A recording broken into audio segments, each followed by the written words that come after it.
I don't know what happened, pero galit na galit si Sir Goff. Alam na namin ang totoo. What do you mean?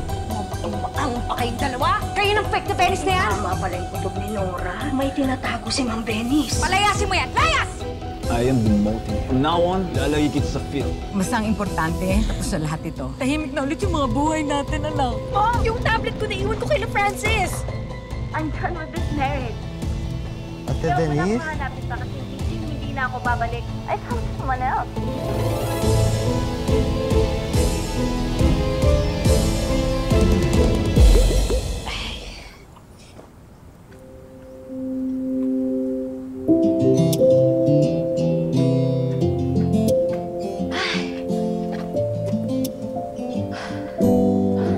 Tata, ara na dang ako nga order.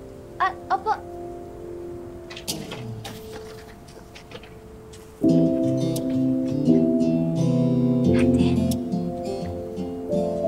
Ari bayad ko, oh. Salamat po. Ihatag mo gid ini sa imo iloy, ha? Kaghambalan mo siya, magpaayo gid siya. Salamat, gid manang ising. Wala sa anuman, malakat na ako, ha? Ingat po. Okay.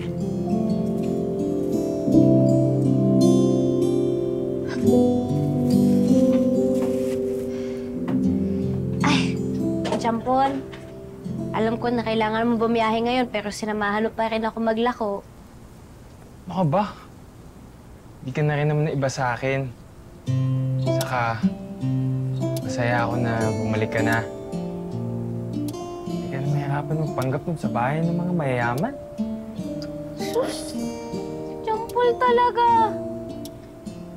O sige, bilang pasasalamat, ililibre kita. Gusto mo inasal? Kay Kuya Joels? Sa restaurant ng mga Palma. Gusto lang ata yung mga Palma eh. Oh? Lalo na yung Francis na yan. Ikaw talaga, Jampol. Hindi Tsaka, di ba, paborito mo naman talaga yung inasal doon kay Kuya Joels kasi masarap.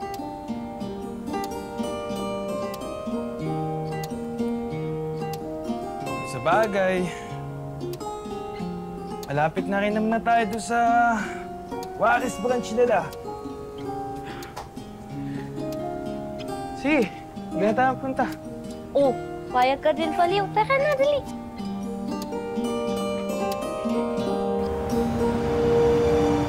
Naagin pa bayaan nyo na ganito na ang kondisyon ng pinagtatrabahuan ninyo? Ang dumi-dumi, oh! Saka ba tatlo lang kayo? Nasaan niyo ba yung kasama? Sir, hindi po pumasok eh. Richie! Yeah? Ano to? Ang dumi-dumi.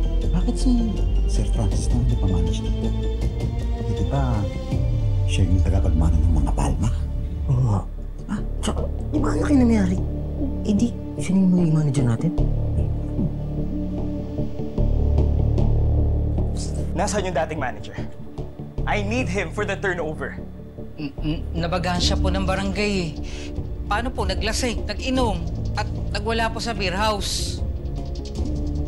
Sir Francis, ang dami na po tao sa labas, sir. Nakapila na po sila para sa batchoy sa buko.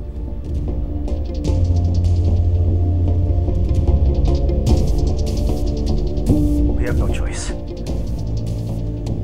Open the restaurant.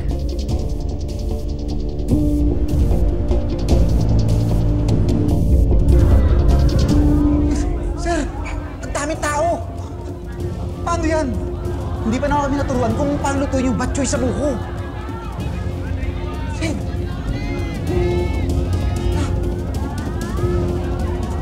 Sir, kayo dito. Ang daming tao. Kaya ba natin to?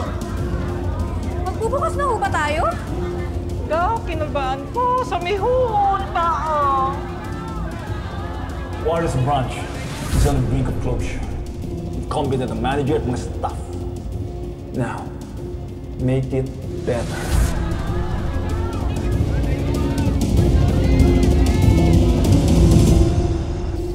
Dok, yung pasyente! Tumatakas! Habulin nyo! Sabutan! Ito lang! Yung pasyente!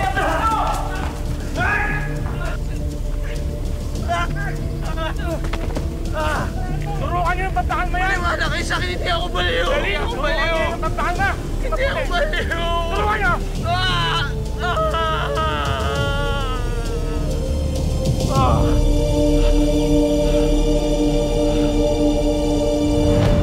Dali niyo sa loob!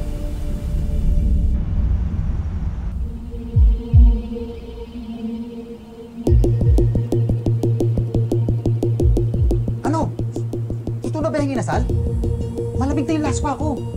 Ilabas mo na yan sa table 5. Nagagalit kayo yung mga nasa table 5 eh. Ang gusto nila, sabay-sabay na yung order. Eh kung bilisan mo kaya mag-ihaw dyan, Ano ba gusto mo? Ilabas ko ito, may dugo.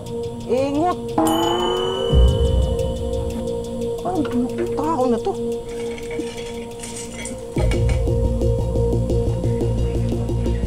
Matet, ba't ka lumabas? Pagod na pagod na ako eh. Kanina pa ako natataranda na ako. Ang dami-dami pang tao.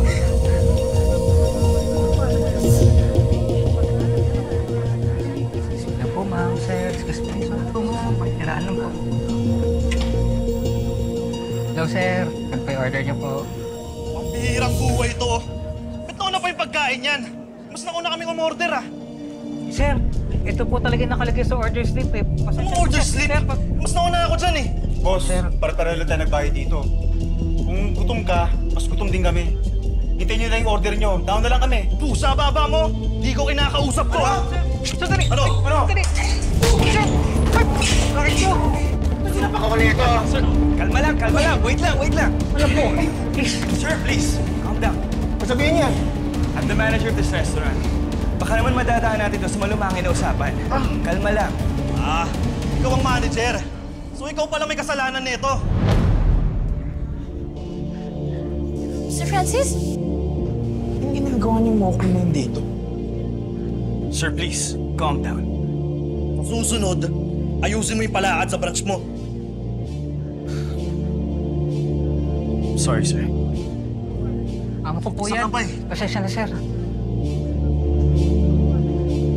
Richie, ayusin mo na yung pagkain niya. Dali. Opo, sir. Go. Sir? Sir Francis, tama ba yung dinig ko? Manager ka dito? Yes, tama. Baka hindi ka magaling sa trabaho mo. Tingnan mo nga, ang gulo-gulo sa bunch mo. Uy, Champol. Hindi pa kasi masyadong gamay ng staff yung recipe ng batchoy sa buko.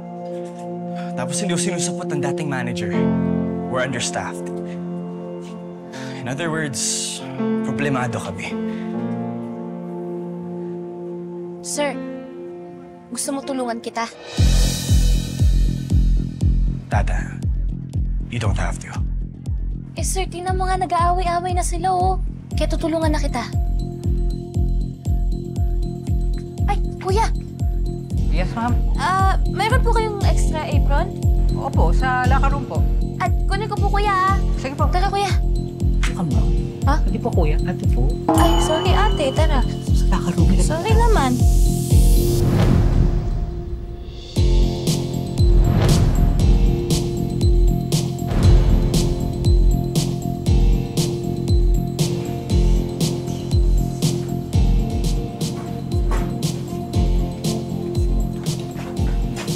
Anak ng inasa! Ay, Madam Binis, sorry po. Mali ko po, di ko po kayo napansin. Hindi. Mali ko po. Ayos na po, hindi naman ako si Venice. Ako po si Tata. Nagbebenta ako ng battery sa Lapas Market. Nalaman ko, kailangan niyo daw po ng tulong eh. Opo, ma'am. Sobra po. Ay, sige po. Ako na bahala dito. Back to work, everyone. Tata, you don't have to do this.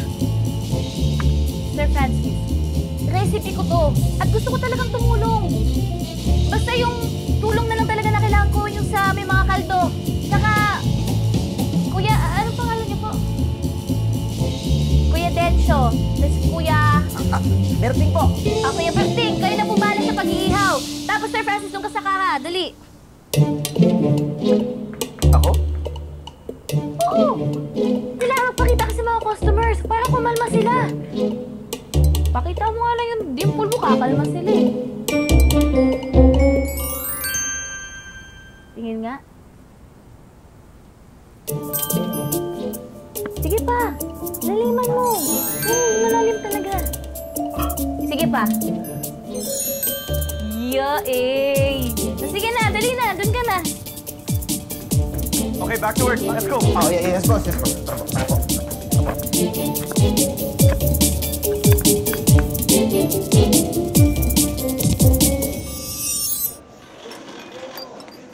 Dito po kayo, La. Nalinis ko na po yung mesa. Damo gid salamat ako. Ano pong order nyo? Batchoy sa buko. May paborito. Sige po. Hey!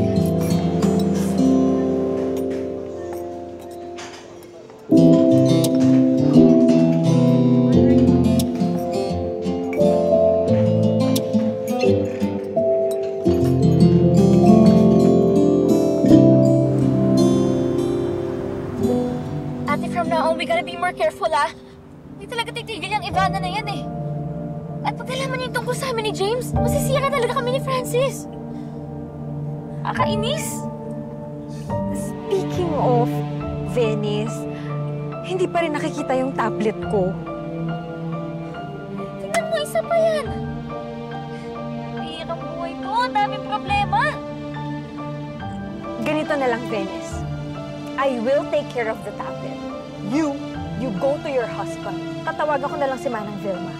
Remember, first day ngayon ni Francis sa restaurant. I'm sure stressed na stressed you.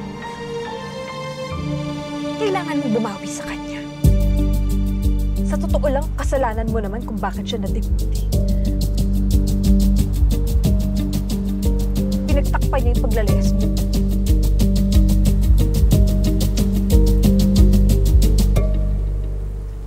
Basta, dire-diretso lang po tayo, ha? Dapat alam natin yung ginagawa natin, okay? Opo, ma'am.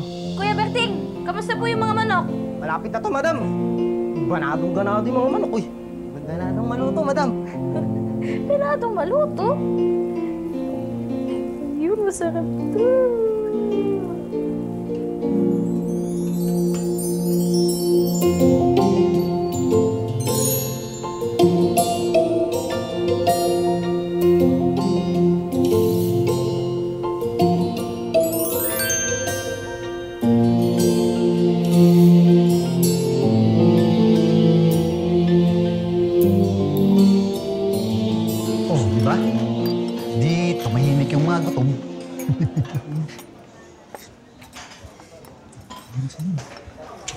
Excuse me. Sorry. Sir, Sorry. sir, lalamig na yung batchoy. Ako na magsaserve.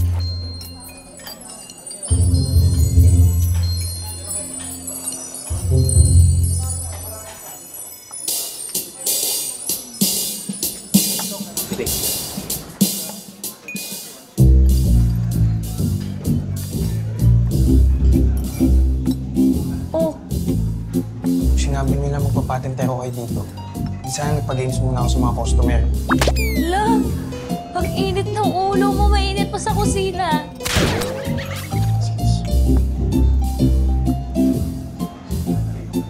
Trip kasi ko dyan sa puso mo eh. Alam mo, relax ka lang kaya. Mag-serve na lang tayo. Smile. Ayoko. Maaga ka mapapanot yan. Bahala ka nga.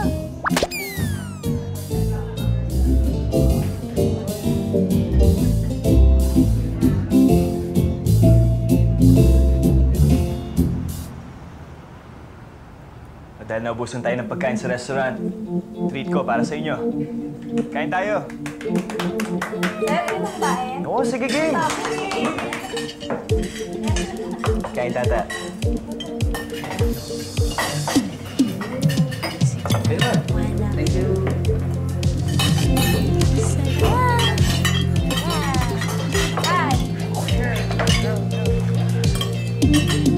Tata, John Paul. Para sa inyo pala. Sa tulong nyo at sa bala na rin. Naku, sir. Wag na.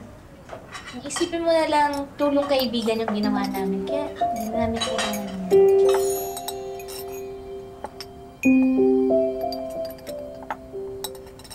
Oo, kailangan ko to. Hindi naman kita kaibigan eh.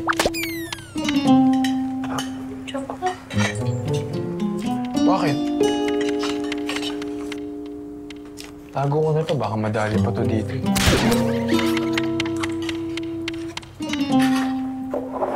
Kain lang. Pasensyahan mo na yun, ha? Peter talaga yung buong araw pa. Ewan ko dyan.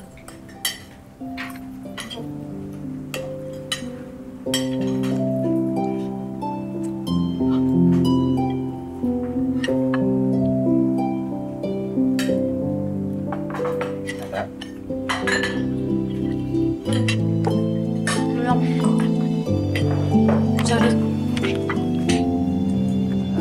Tata, gusto ko lang ulit magpasalamat.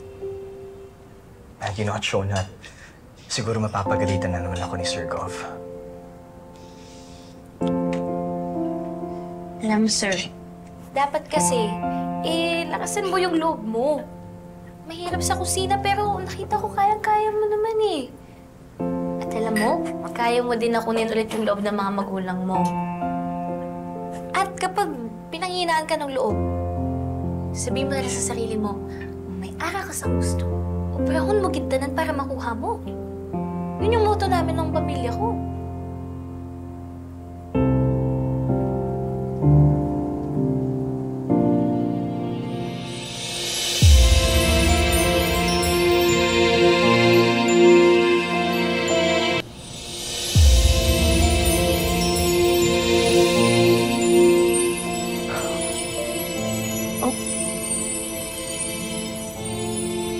Thank you, Dad. You don't know how important those words are to me. Na may nagtitiwala pa pala sa akin. Lalo na ngayon, bagsak na ako.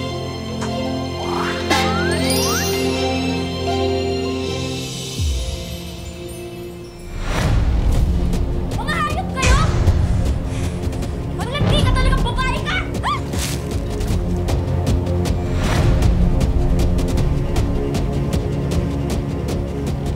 Venice! Ganyan ka talaga kakate? Kung nasan yung asawa mo, kailangan nandun ka! Venice, mali ka nang iniisip. Bakit mo siya pinagtatanggol? Hayaan mo mag-usap kami! Venice! Nakakailaw, nasa harap ka ng tauhan ko. Lagi ka na lang ganyan.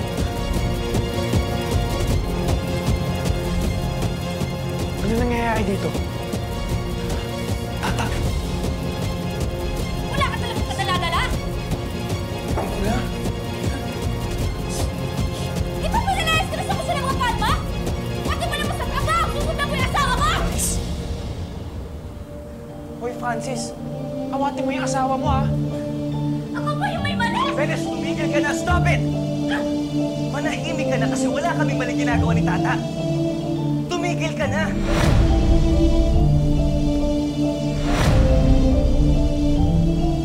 Hindi na ako papayag na sasaktan ulit siya.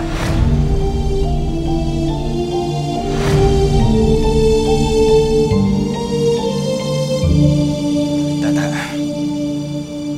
okay ka lang? Ayoko po ng kulot. Sorry po talaga, Ma'am Venice.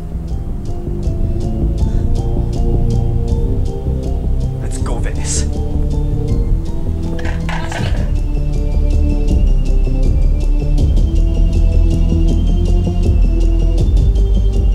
Let's go.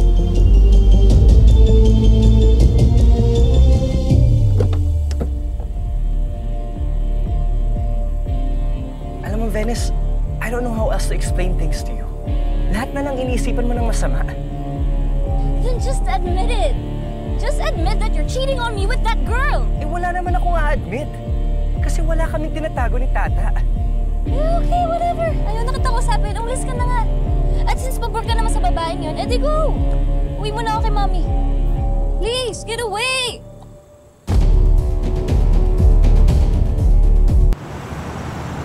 Ikaw naman, anak, hindi naman sakop ng trabaho mo na tulungan mo siya pati sa restaurant niya.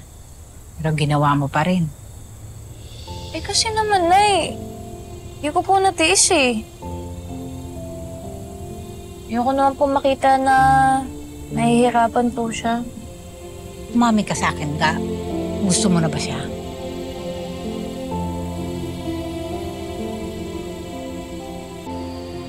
You know, you surprised me.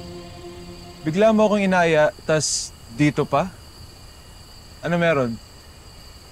Alam mo naman ikaw lang pinagkakatiwala akong kaibigan eh. Pati nga sekreto ng pamilya ko, alam mo. Alam mo, interesado talaga ako makilala yan si Tata. Para silang iisang tao sa unang tingin. Pero pag nakilala mo sila ng gusto, magkaiba sila. Tapos there's things Tata does that I don't think Venice would ever do for me. Like? Venice never supported me with my work. Tapos nung naramdaman ko na parang lumulubog na ako, Tata was there to help me back up. Ay! Yung mga tanong mo naman, Nay. Eh, hindi ka kasi sumasagot eh. Ano? Eh, kasi naman po yung tanong mo. Parang ewan. Eh, may asawa na po yung tao, si Ma'am Venice. Tatanong lang naman ako. Babae din kasi ako. Nanay mo ko. Konektado yung puso natin. Pero tama po kayo eh. Dapat lumayo na ako sa kanya. Ga, nagpanggap kayong mag-asawa. Di ba't sabi ko nga sa'yo, mahirap talaga yung pinaglalaroan nyo yung mga nararamdaman ninyo. Alam mo kung anong patutuluyan yan? Ikaw o siya ang mahuhulog? Hanggang kailan ba sasabihin na tunay? Hirap din pala nagkukunwaring buhay. Kaagaw ko ang tadhana ka. Kasi yung cute niya. So mabait niya. So sweet.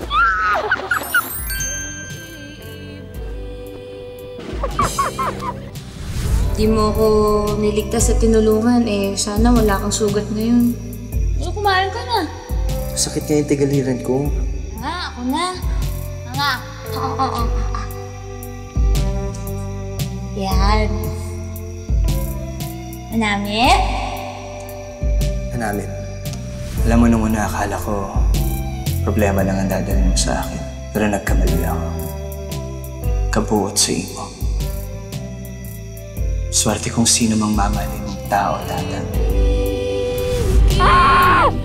Ako'y aminin ako ba?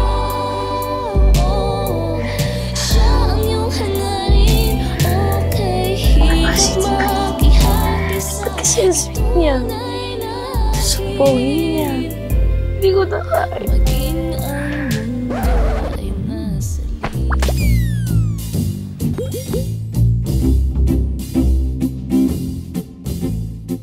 Di ba lagi ko po sinasabi na hindi, wala. Ano yung wala? Na wala akong nararamdaman sa kanya. Na hindi ko siya gusto. Pero Nay, habang tumatagal nararamdaman ko eh na parang nahulog na yung loob ko sa kanya eh. Sino nga, anak? Sino siya? Si Sir Francis! Sino nagbigay niyo, Sir Julius? Yun yung nawawalang tablet ng Ate Sugar mo. Unless James is a good man, better than you. Mag-usap tayo, Venice. What are you doing here, love? Don't call me love. Alam ko na ang lahat. Done. Kakausapin ko ang lawyer ko para ayusin yung annulment natin.